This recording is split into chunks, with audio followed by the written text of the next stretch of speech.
Hello guys, welcome back to my channel. आज का topic है how to prepare cash flow statement by indirect method. ठीक है, तो चलिए वीडियो को स्टार्ट करते हैं और देखते हैं कि इनडायरेक्ट मेथड से कैश फ्लो स्टेटमेंट कैसे बनाया जाता है। So here is a question, from the following balance sheet of M limited prepare cash flow statement. ठीक है, यहाँ पे बैलेंस शीट दिया हुआ है एम लिमिटेड का, आपको इसके अकॉर्डिंग कैश फ्लो स्टेटमेंट बनाना है। तो बैलेंस शीट में क्या दिया होता है, लायबिलिटीज और असेस्ट। चलिए देखते हैं कि लायबिलिटीज के अंदर क्या दिया हुआ है और असेस्ट के अंदर क्या दिया हुआ है। तो लायबिलिटीज में एक प्रीवियस ईयर अमाउंट दिया हुआ है, एक करंट ईयर दिया हुआ है। उसी तरह असेस्ट में भी एक प्रीवियस ईयर है और एक करंट ईयर है। शेयर कैपिटल है आपका, प्रॉफिट एंड लॉस अकाउंट दिया हुआ है, मॉर्टेज है, सन्ड्री क्रेडिटर्स दिया हुआ है। ओके, लैंड एंड बिल्डिंग दिया हुआ असेस्ट साइड, मशीनरी है, स्टॉक है, डेटर्स है एंड कैश है। तो चलिए देखते हैं कि कैश फ्लो स्टेटमेंट कैसे बनाते हैं। तो कैश फ्लो स्टेटमेंट बनाने के लिए आपको यहाँ पे दो कॉलम ड्रॉ करना होगा। एक होगा आपका पर्टिकुलर्स, एक होगा आपका अमाउंट, और एक कॉलम और अमाउंट का। ठीक है, तो ऊपर यहाँ पे लिख दीजिए cash flow statement for the year ended 31 March 2012 by indirect method. Okay, चलिए कैश फ्लो स्टेटमेंट में तीन बेसिक स्टेप होता है। कौन कौन स्टेप होता है? एक होता है आपका ऑपरेटिंग एक्टिविटीज। ठीक है, ये क्या होता है? Operating activities. उसके बाद होता है आपका इन्वेस्टिंग एक्टिविटीज। ठीक है, और लास्ट होता है फाइनेंसिंग एक्टिविटीज। ठीक है, तीन एक्टिविटीज होता है कैश फ्लो स्टेटमेंट में, ऑपरेटिंग, इन्वेस्टिंग एंड फाइनेंसिंग। ठीक है, तो हम यहाँ पे बात करें कि ऑपरेटिंग एक्टिविटीज में क्या जाएगा। तो ध्यान से देखिए, ऑपरेटिंग एक्टिविटीज में आप डालोगे सबसे पहले, तो हम बात कर रहे हैं कि ऑपरेटिंग एक्टिविटीज में क्या जाता है। देखिए, ऑपरेटिंग एक्टिविटीज में इनडायरेक्ट मेथड में जाता है, आप पहले करंट ईयर का जो प्रॉफिट है, ठीक है, करंट ईयर का जो प्रॉफिट है उसमें हम लेस कर देते हैं प्रीवियस ईयर का प्रॉफिट। ठीक है, क्या लेस कर देते हैं? प्रीवियस ईयर का प्रॉफिट। तो मेरा निकल जाता है नेट प्रॉफिट। ठीक है, ये आपको ऑपरेटिंग में जाता है। साथ साथ में आपका अगर असेस डिक्रीज हो रहा है तो ऐड करोगे, अगर करंट लायबिलिटीज आपका डिक्रीज हो रहा है तो वो ऐड करोगे। ठीक है, और असेस्ट इंक्रीज हो रहा है तो लेस करना है, अगर करंट लायबिलिटीज आपका इंक्रीज हो रहा है तो आपको ऐड करना है। ओके, ठीक है, इसी तरह अगर हम इन्वेस्टिंग की बात करें, ठीक है, इन्वेस्टिंग एक्टिविटीज में तो क्या जाएगा? इन्वेस्टिंग में आपका जाता है सिर्फ सेल और परचेज। ठीक है, याद रखिए, सेल जाएगा और परचेज आएगा। सेल होगा तो आप कर दीजिए उसे ऐड, और परचेज होगा तो आप कर दीजिए उसे माइनस। ठीक है, ये था इन्वेस्टिंग का।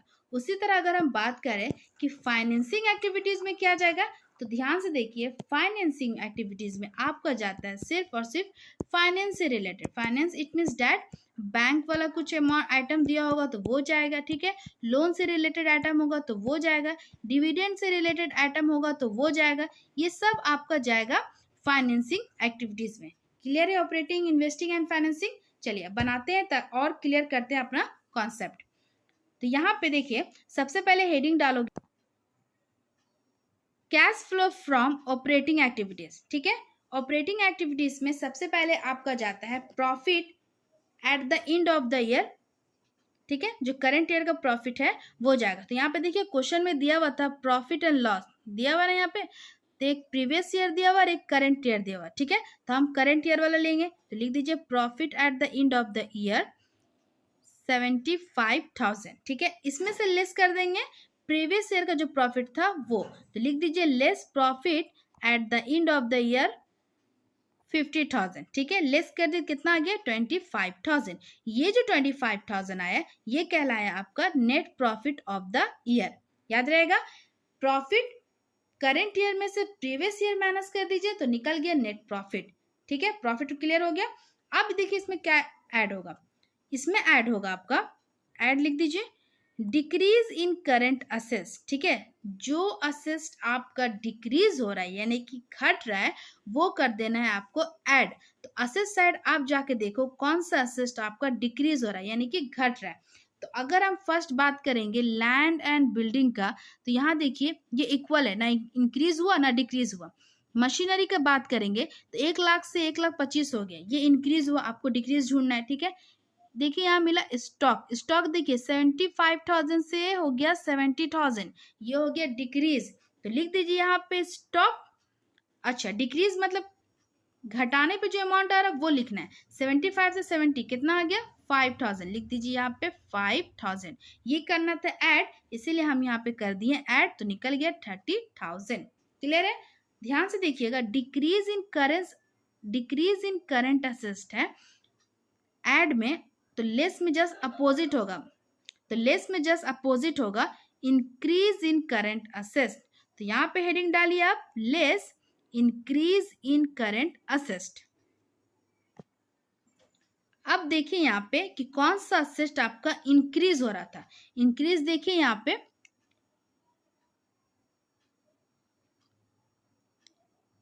करंट असेस्ट, फिक्स असेस्ट नहीं, करंट असेस्ट ध्यान में देखना है आपको।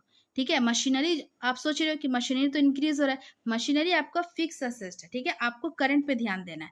तो डेटर्स, डेटर्स देखिए 1,25,000 से 1,70,000 हो गया, ये हो गया इंक्रीज। कितना 45,000, लिख दीजिए डेटर्स 45,000, क्योंकि इसे सब्ट्रैक्ट करना था तो सब्ट्रैक्ट कर लेते हैं। ठीक है,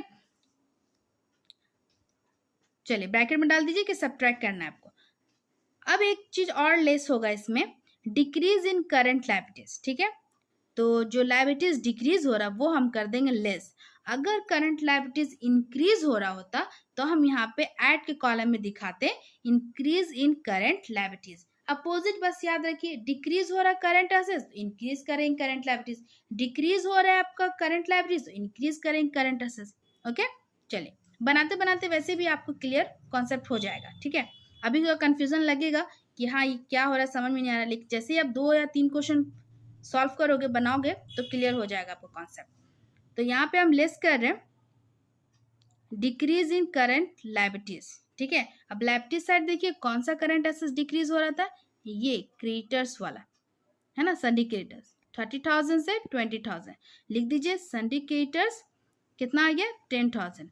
पूरा सॉल्व किए तो आपका निकला 25,000, ये 25,000 माइनस में आया। ठीक है, क्योंकि ये अमाउंट ज्यादा था माइनस वाला। इसे हम दिखाएंगे net cash loss in operating activities.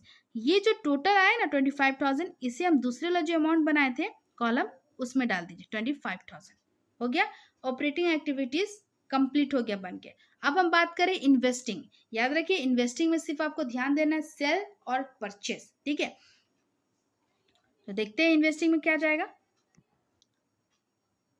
तो यहाँ पे लैंड और जो बिल्डिंग था, ठीक है, इसमें कुछ भी इंप्रूवमेंट नहीं हुआ, ना परचेज हो रहा ना सेल हो रहा है। लेकिन जो मशीनरी था वो क्या हो रहा था, 1 लाख से 1,25,000 हो गया ना। ठीक है, इसका मतलब क्या हुआ, ये आपका परचेज हुआ। ठीक है, बढ़ गया तो परचेज हो गया। लिख दीजिए यहाँ पे हेडिंग डाल के 2 नंबर दे के cash flow from investing activities purchase of machinery कितना 25,000। आपको मैंने क्या बताया, परचेज होगा तो माइनस करना है, सेल्स होगा तो प्लस करना है, और कुछ तो जाएगा नहीं इसमें, तो हम ये अमाउंट बाहर कर देंगे, दिखा देंगे 25,000 माइनस में। ओके, लिख देंगे net cash used in investing activities. Okay, चलिए आगे बढ़ते हैं और देखते हैं कि लास्ट हमारा जो फाइनेंसिंग एक्टिविटीज है उसमें क्या क्या जाएगा। तो देखिए हेडिंग डाल दीजिए पहले, 3rd नंबर देखिए cash flow from financing activities. इसमें आपका जाता है, मैंने बोला बैंक लोन या डिविडेंड। ठीक है, एक चीज और ऐड कर लीजिए, शेयर, शेयर भी आपका फाइनेंस से जाएगा। ओके, चलिए तो यहाँ पे लिख दीजिए issue of share for cash, जो कि क्वेश्चन में आपका दिया हुआ था। देखिए देखिए शेयर कैपिटल दिया हुआ है ना, 5 लाख से कितना हो गया 5,50,000, बढ़ रहा है तो वो आपका कहलाएगा इश्यू ऑफ शेयर। डाल देते हैं वहां पे issue of share for cash 50,000, जितना अमाउंट बढ़ा वो। ठीक है, यहाँ पे देखिए मोर्गेज था, ठीक है ना, ये भी क्या हो रहा बढ़ गया था, ये भी लिख दीजिए प्रोसीड फ्रॉम मोर्गेज 20,000।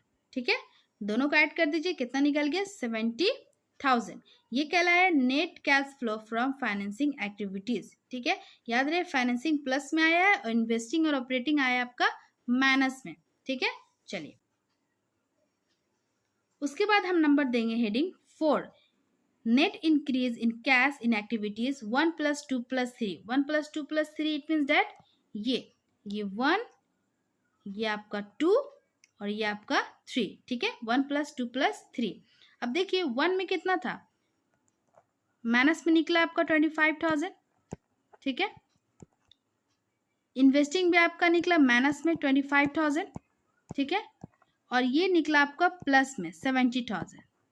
क्लियर है।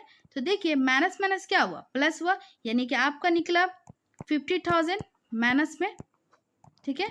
इसमें से आपने घटा दिए 70,000 में से आप 50,000 घटा दीजिए तो क्या निकल जाएगा आपका 20,000 प्लस में, ठीक है। ये 20,000 आप पुट कर दीजिए यहाँ पे, हो गया 1 + 2 + 3, ठीक है। इसमें हम ऐड करेंगे cash balance in the beginning of the year, यानी कि बैलेंस शीट में जो आपका कैश दिया हुआ था, देखिए यहाँ पे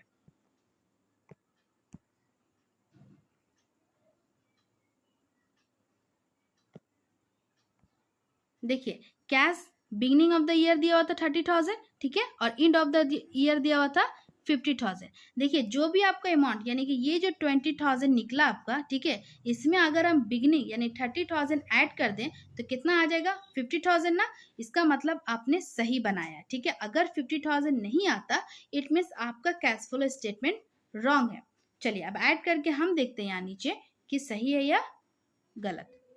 देखिए तो हम यहाँ पे 20,000 में से 30,000 जो बिगिनिंग था वो ऐड कर दें, कितना निकल गया 50,000। मैच कर गया ना end of the cash balance. चलिए तो लिख दीजिए cash balance at the end of the year, हो गया। इसका मतलब आपने कैश फ्लो स्टेटमेंट सही बनाया। अगर ये मैच नहीं करता तो आपका कैश फ्लो स्टेटमेंट रॉन्ग होता, ठीक है। ये था इनडायरेक्ट मेथड से कैश फ्लो स्टेटमेंट, ठीक है। इसी तरह अपने बुक से प्रैक्टिस कीजिए cash flow statement direct method से बनाने के भी और इनडायरेक्ट मेथड से भी, ठीक है। मिलते हैं नेक्स्ट वीडियो में नेक्स्ट टॉपिक के साथ। See you in the next video.